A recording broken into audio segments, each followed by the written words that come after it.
Hello students, my self नियति Gupta from Gupta classes. आज हम लोग इंग्लिश का चैप्टर नहीं, पोएम स्टार्ट करेंगे। An elementary school classroom in a slum. तो स्टूडेंट्स, स्लम का मतलब क्या होता है कि कोई जो पुअर इलाका हो। पुअर इलाका का क्या मतलब है? जहाँ पे जैसे गरीब बच्चे रहते हो, जिनका पढ़ाई में इंटरेस्ट नहीं होता, मतलब उन्होंने कभी ऐसा इन्वायरमेंट फेस ही नहीं किया होता अपनी लाइफ में कि पढ़ाई होती क्या है या पढ़ाई की क्या इंपॉर्टेंस है। तो यहाँ पे हम उस चीज़ के बारे में बात करेंगे। स्लम मतलब कि पुअर।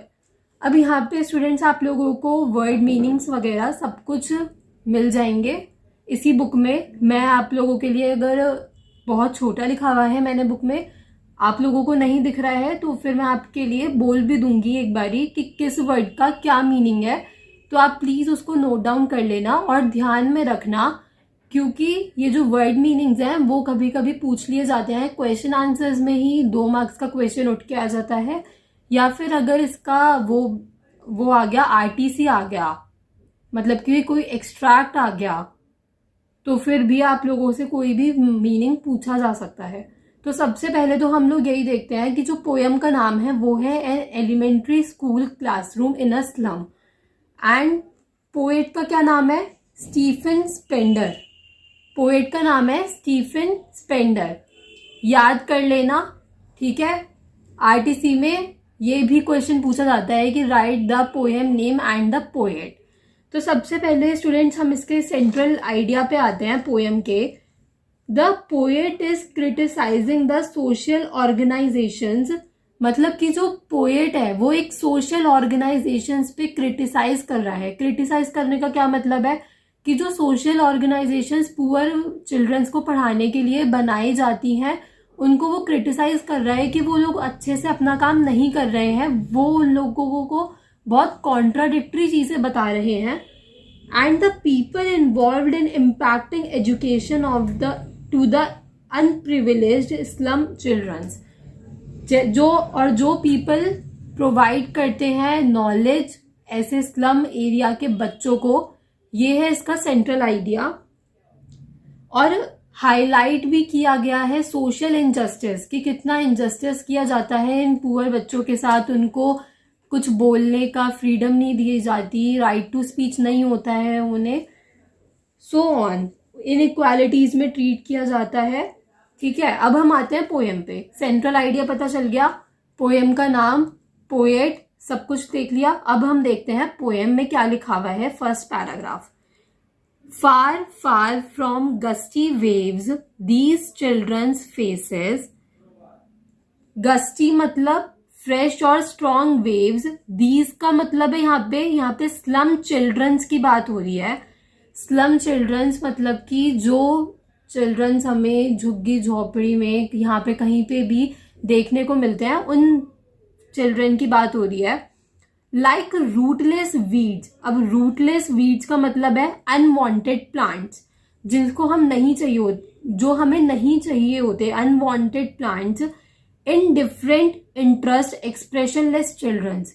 वो एकदम एक्सप्रेशनलेस चिल्ड्रंस होते हैं। लाइक उन्हें जैसे कुछ भी नॉलेज नहीं होती है पढ़ाई के बारे में, उन्हें क्या पढ़ाया जा रहा है, उनसे क्या पूछा जा रहा है, they know nothing about this, ठीक है। The hair torn round. अब उन्हें रहने की भी तमीज नहीं होती है कि मतलब कैसे रहना है, कपड़े पहनने हैं, एंड क्लासरूम में कैसे बैठते हैं एकदम अटेंटिव होके, कुछ भी उन लोगों को नहीं पता।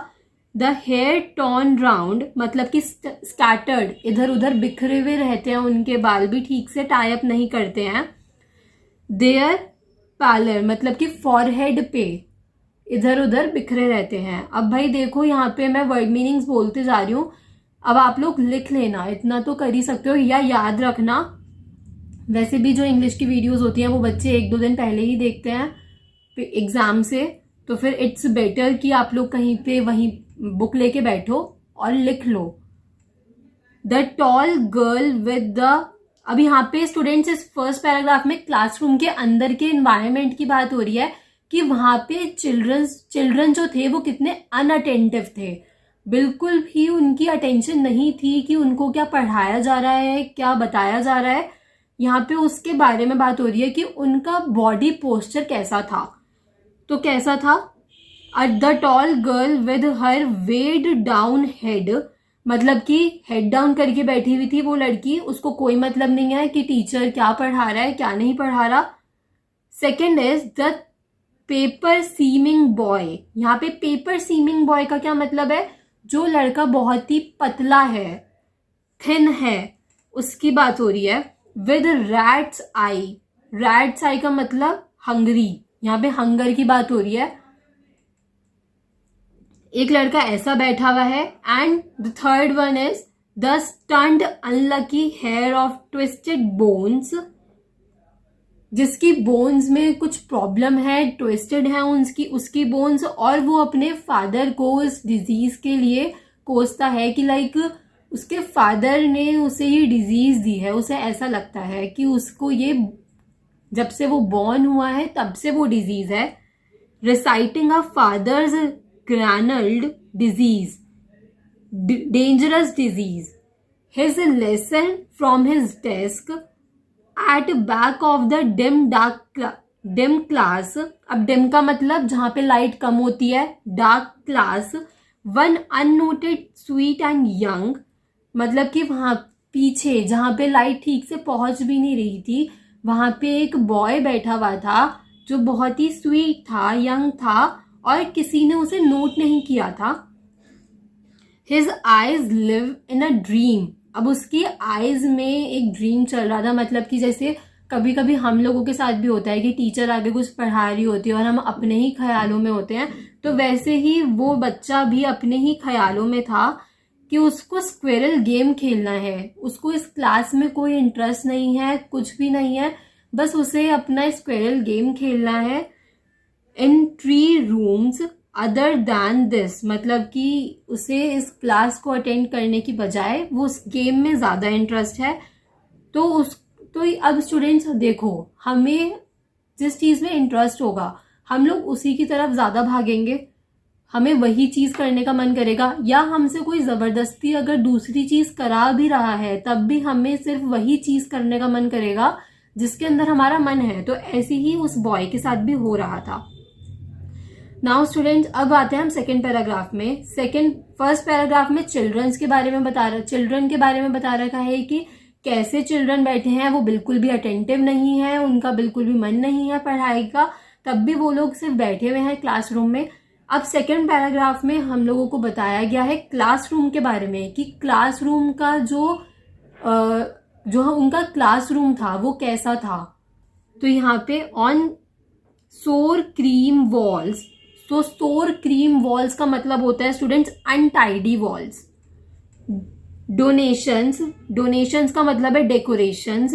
यहाँ पे इस पैराग्राफ में शेक्सपियर हेड, मतलब कि जो शेक्सपियर का पोर्ट्रेट था वो वॉल पे लगा हुआ था, उस अनटाइडी वॉल पे।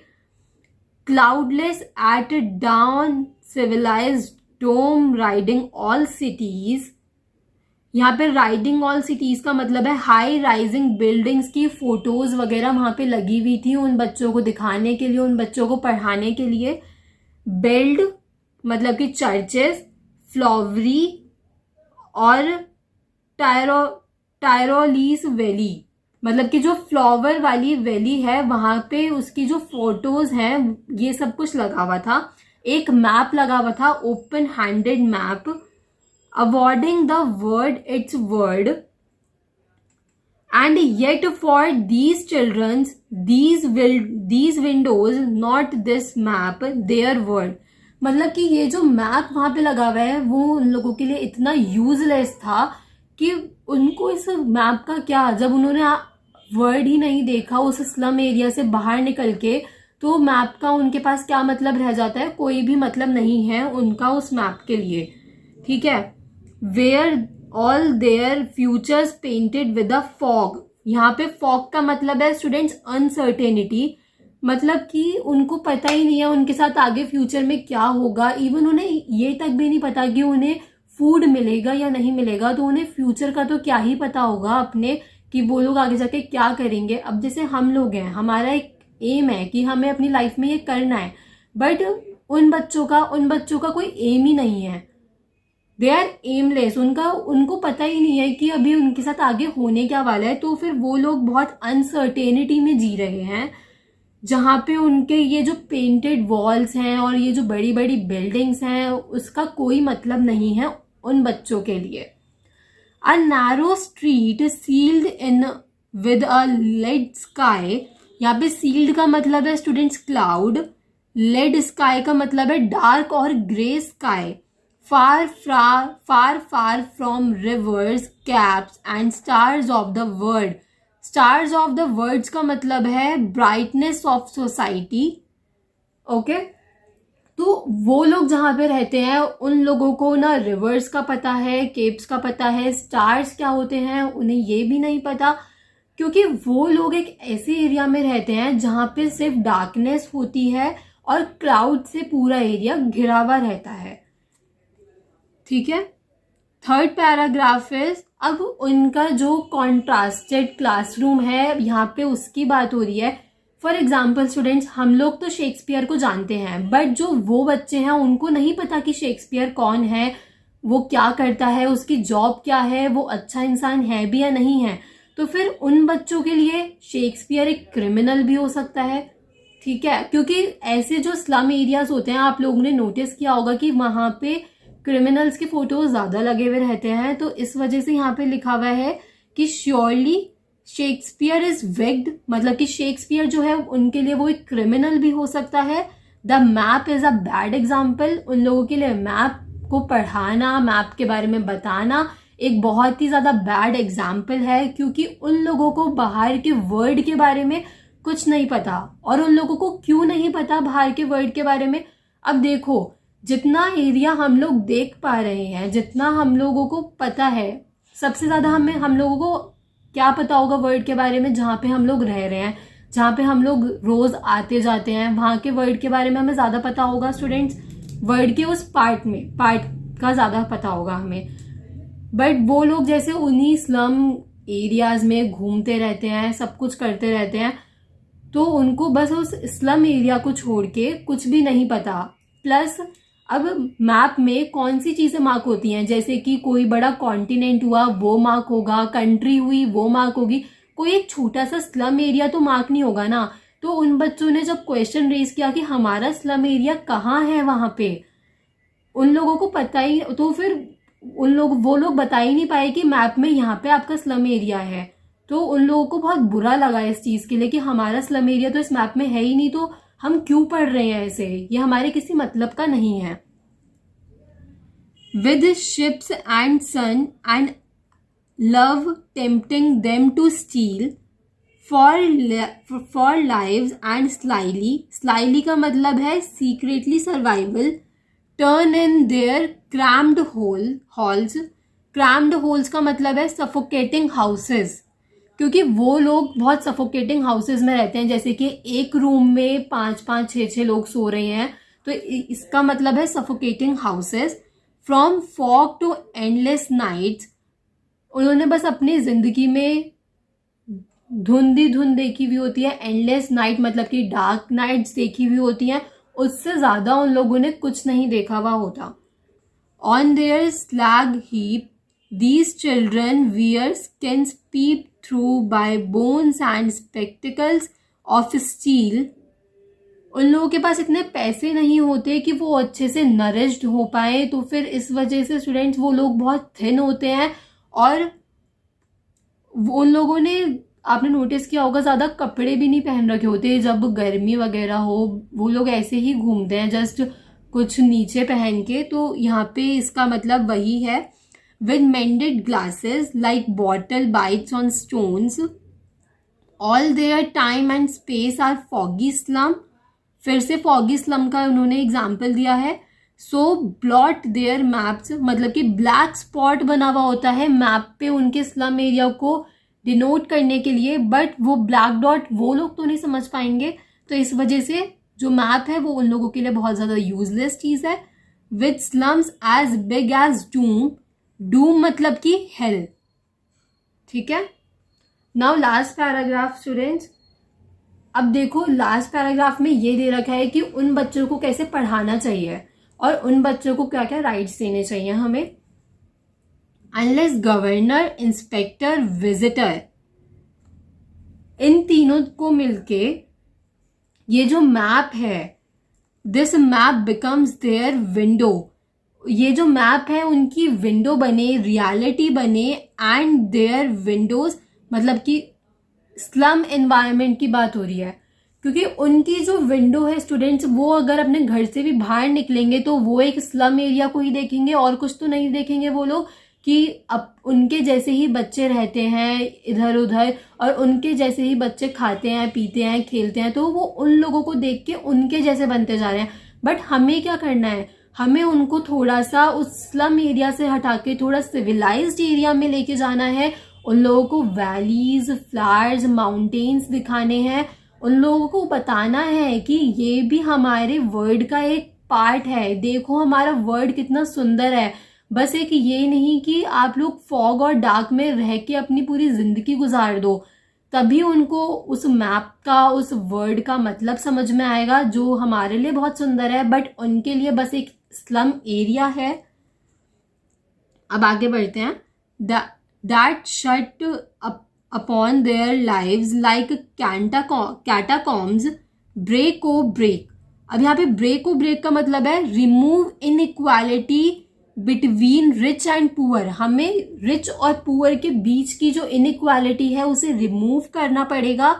Open till they break the town, मतलब ब्रेक द टाउन का मतलब है यहाँ पे mix with the civilised work. हमको उन लोगों को अपने सिविलाइज्ड वर्क से थोड़ा वो कराना पड़ेगा, लाइक उनको पता होना चाहिए कि सिविलाइज्ड वर्क भी क्या चीज होती है। And show the children to green fields and make their word run azure. Azure का मतलब होता है under the blue sky on golden sand, मतलब कि बीच। उनको हमें ब्लू स्काई दिखाना चाहिए, डार्क से हटके गोल्डन सैंड, उनको बीच से थोड़ा सा रूबरू कराना चाहिए। लाइक उन्हें पता होना चाहिए कि हमारे वर्ड्स में ये सारी चीजें भी प्रेजेंट हैं, सिर्फ आपका स्लम एरिया ही नहीं है तो उसी में बस एक बंध के मत रह जाओ, अपने आसपास का वर्ड भी देखो। वहां पे ले जाके हमें उन बच्चों को पढ़ाना चाहिए उस चीज के बारे में, ताकि उन्हें लगे कि हाँ ऐसा रियलिटी में भी होता है, ये सिर्फ एक हाइपोथेटिकल चीजें नहीं है। And let their tongues run naked. Let their tongues run naked का मतलब क्या है, give them freedom of speech. उन्हें बोलने का मौका देना चाहिए, उन्हें दबाना नहीं चाहिए हमें। Into books the white and green leaves,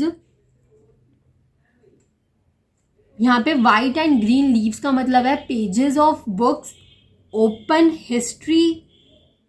history there whose language is the sun।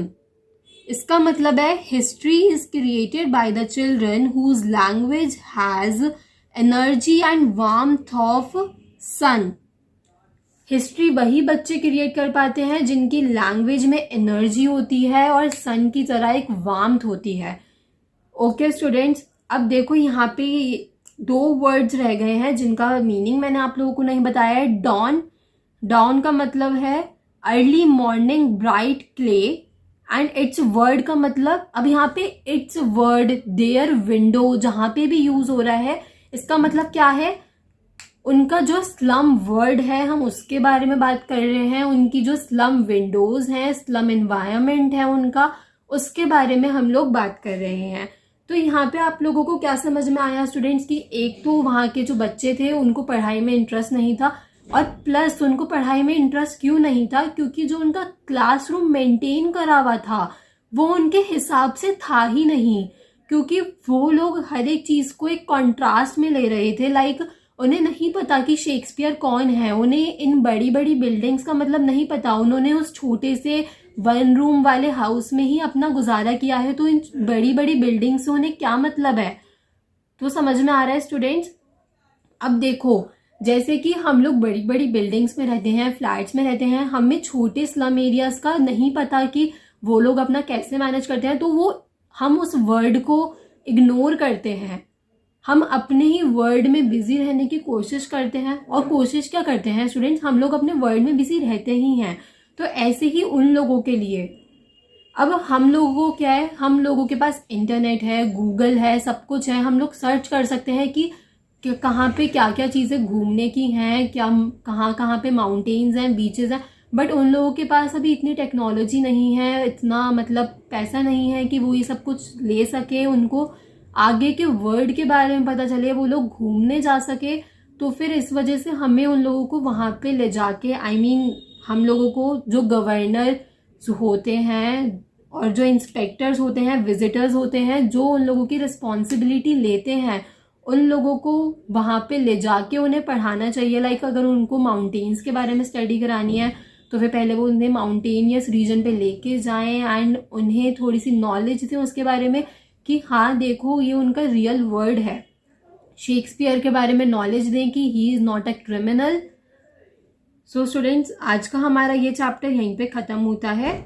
I hope ये आप लोगों को समझ में आया होगा। And the most important thing कि पोएट का नाम याद रखना, और हर एक पैराग्राफ में हमने क्या क्या पढ़ा ये भी याद रखना। वर्ड मीनिंग्स भी इंपॉर्टेंट हैं अगर आरटीसी में कभी पूछ लिया गया तो। So thank you for watching students.